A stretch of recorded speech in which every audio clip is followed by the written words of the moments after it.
अस्सलाम वालेकुम all viewers. तो दोस्तों आज हम एक नया पेपर अपलोड करते हैं कि जो लॉ के लिए एडमिशन के लिए पेपर लिया गया है। लॉ एडमिशन के सिलसिले में ये पेपर मुनक्किद हुआ है और ये पेपर 7/3/2021 को लिया गया है। कुछ एमसीक्यूज़ मुझे व्हाट्सएप पे मिले हैं, तो कोशिश करते हैं कि सारे एमसीक्यूज़ आपके साथ डिस्कस हों। तो कुछ एमसीक्यूज़ जो हैं ये पार्ट फर्स्ट का हिस्सा है। पार्ट फर्स्ट में I think around about 17 MCQs वो भी अपलोडेड है। तो शुरू करते हैं क्वेश्चन नंबर 1 से। और क्वेश्चन नंबर 1 के टॉप पे ये कह रहे हैं choose the letter word most similar in meaning to the word given in capital. इन्होंने कैपिटल में वर्ड दिए हैं। हम मायनी अल्फाज जो हैं हमने चेक करने हैं इन अल्फाज के जो हमें कैपिटल में दिए गए हैं। इसमें क्वेश्चन नंबर फर्स्ट जो है इसमें ये पूछ रहे हैं लाइम लाइट। लाइम लाइट का जो सिनोनिम है हमायनी लफ्ज़ जो है इसकी मायनी जो है शोहरत की चमक है।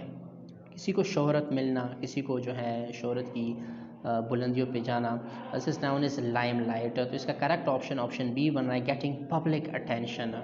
कोई मशहूर हो जाता है और पब्लिक अटेंशन गेन कर लेता है, this is known as limelight. Question number 1 में option B is the correct option. इस तरह क्वेश्चन नंबर 2 में ये पूछ रहे हैं ग्रैटिट्यूड। ग्रैटिट्यूड की मायनी शुक्रगुजार के हैं। तो ज़ाहिर सी बात है आप ऑप्शन में भी देखें thankful, option A is the correct option. और क्वेश्चन नंबर 3 में जो है ये कैटराह के बारे में पूछ रहे हैं। तो कैटराह ये एक डिज़ीज़ है जिसको हम उर्दू में नज़ला कहते हैं और नज़ले को हम फ्लू भी कहते हैं। तो उसके हमायनी लफ्ज़ जो है ये फ्लू हो जाएगा, option D is the correct option. और क्वेश्चन नंबर 4 में भी एक डिज़ीज़ का पूछा गया है ओकुलिस्ट। ओकुलिस्ट चश्मे माहिर को कहते हैं, अमराज़ चश्मे माहिर को कहते हैं। तो ये और चश्मे माहिर का जो ऑप्शन बनेगा वो आई स्पेशलिस्ट बनेगा, ऑप्शन डी को आप देखें, option D is the right one option. इस तरह जनरल नॉलेज का पार्ट भी जो था वो इसमें था। जनरल नॉलेज का पार्ट जो इसमें question number 4 which of the following is the founder of United states of America. ये कभी कभी इस तरह भी आ जाता है कि हु डिस्कवर्ड अमेरिका, अमेरिका को किसने डिस्कवर किया था, या कौन अमेरिका का बानी है। तो Columbus is the founder of America, America और कोलंबस डिस्कवर्ड अमेरिका, दोनों तरीक़ों से ये क्वेश्चन आ सकता है। Option C is the correct option. Question number 5 which of the following is the founder of republic of China. तो ये भी इस तरह आ सकता है कि हु डिस्कवर्ड, या फिर यहाँ पे फाउंडर ही ठीक होगा, who is the founder of republic of China. तो चाइना का जो फाउंडर है ये माओ ज़ेडोंग है, ऑप्शन सी को आप देखें, option C is the correct option. और इस तरह question number 6 there are dash player in volleyball. Volleyball में 6 खिलाड़ी होते हैं। अच्छा, ये बात अभी आपने कंफर्म करनी है। वॉलीबॉल में खिलाड़ियों की जो पोजीशंस होती है ये जानना बहुत ज़रूरी है, क्योंकि ये पीटी का हिस्सा है। ये जितने भी फिज़िकल टीचर के लिए एग्ज़ाम लिए जाते हैं उनमें अक्सर पूछा जाता है। तो 6 प्लेयर वॉलीबॉल का हिस्सा होते हैं, लेकिन इनकी पोजीशंस मालूम करना ये आपका काम है, ये आप कर लें। Option C is the correct option. Question number 7 warning card in football is. तो वार्निंग कार्ड फुटबॉल में जो है ये येलो है।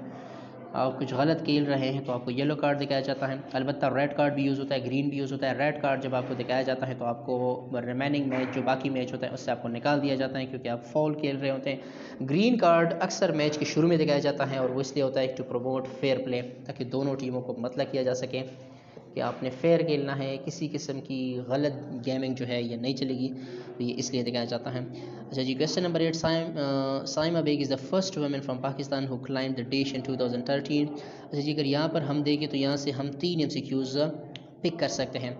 फर्स्ट नंबर के पाकिस्तानी कौन सी वुमेन थी जिसने सबसे पहले 2003 में चोटी सर की थी। अभी चोटी का जिक्र आएगा तो हम बता देंगे कौन सी चोटी थी। अच्छा जी, तो पाकिस्तानी फर्स्ट वुमेन जो थी साइमा बेग थी, कौन सी चोटी, ये दूसरे एमसीक्यूज़ बन सकता है, जिस तरह यहाँ पे इन्होंने पूछा है। माउंट एवरेस्ट साइमा बेग ने जो था वो सर किया था। कब सर किया था, तो ये तीसरा एमसीक्यूज़ बन सकता है 2013 में। आपने तीनों तरीक़ों से इस क्वेश्चन को याद रखना है, ये हेल्पफुल हो सकता है अगले एग्जाम्स में भी। तो mount Everest is the best option है यार। और question number 9 9/11 attacks in US happened in. तो 9/11 अटैक्स जो यूएस में हुए थे वो 2001 में हुए थे, option B is the correct option. Question number 10 the Iranian revolution came in. तो ईरान में जो इनकलाब आया था वो 1979, ये भी एक मशहूर एमसीक्यू है, बार बार रिपीट होता है। Question number 11 who attack Afghanistan in 1979। Afghanistan पे सबसे पहला जो हमला था, पहला तो नहीं कह सकते, लेकिन जो 1979 में जो हमला था वो सोवियत यूनियन ने किया था, option D is the correct option. अच्छा जी, सोवियत यूनियन जो था वो फिर इनखला कर गया। ये आप देखिए, मुझे कमेंट में बताया कि कब जो है सोवियत यूनियन ने अफगानिस्तान से इनखला किया और वो निकल गए। Question number 12 Arab spring series of pollution revolution start in. तो ये 2010 में अरब स्प्रिंग सीरीज़ जो है ये 2010 में पॉलिटिकल रिवोल्यूशन के लिए एक स्ट्रगल है जो अरब में शुरू हुआ था। ये जितने भी अरब के लीडर्स हैं कि जो 40 साल 45 साल तक हुक्मरानी करते रहे, अरब में चूँकि ये सिस्टम था कि ख़ानदानी हुक्मरान हुआ करते थे, बाप, फिर उसके बाद उसका बेटा, फिर उसके बाद उसका बेटा, तो ये इस सिस्टम के ख़िलाफ़ लोग निकले थे लेबनान, शाम, मिस्र और इस तरह बाज़ इलाक़ों में। तो ये इसको जो है Arab spring series of political revolution कहते हैं। ये 2010 में शुरू हुआ था। Correct option is 2010। अच्छा जी, क्वेश्चन नंबर 13 में करेंसी पूछ रहे हैं, करेंसी ऑफ सऊदी अरेबिया।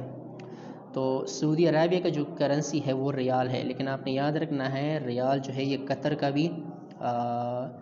की भी जो यही करेंसी है रियाल, लेकिन उसको फिर कतरी रियाल कहते हैं। सऊदी रियाल और कतरी रियाल ये हैं। तो यहाँ पे कतरतानी ऑप्शन में तो फिर Saudi Arab is the best option. इस तरह लहरा जो है पूछ रहे हैं, लहरा जो है कई ममालिक यूज़ करते हैं, इसमें टर्की लहरा भी है, टर्की भी जो है लहरा यूज़ करती है। दीनार जो है ये कुवैत और बहरीन यूज़ करते हैं। One of the most valued currency in the world is dinar, ये भी आपने याद रखना है। दरहम जो है ये UAE इस्तेमाल करता है। Question number 14 currency of China. China की करेंसी के बारे में पूछ रहे हैं, तो चाइना की जो करेंसी है वो ये यन है। ऑप्शन सी को आप देखिए, ऑप्शन सी। अच्छा जी, क्वेश्चन नंबर 13 का ऑप्शन जो है ये रियाल हो गया, option D is the correct option. Question number 14 currency of China is yuan, option C is the correct option.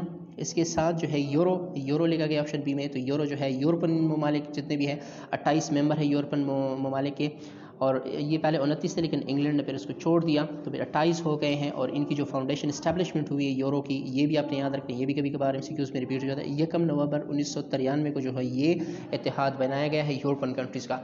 और यन जो ऑप्शन ए में दिया गया है ये जापान की करेंसी है। अच्छा जी, क्वेश्चन नंबर 15 में ये पूछ रहे कैपिटल ऑफ टर्की। तो टर्की का जो कैपिटल है वो आंकरा है, जबकि इस्तांबुल इसका एक मशहूर शहर है कि जिसके मतलब ये भी शहर है कि आधा एशिया में और आधा यूरोप में है। आई थिंक यही है। अच्छा जी, लेकिन करेक्ट ऑप्शन आंकरा है।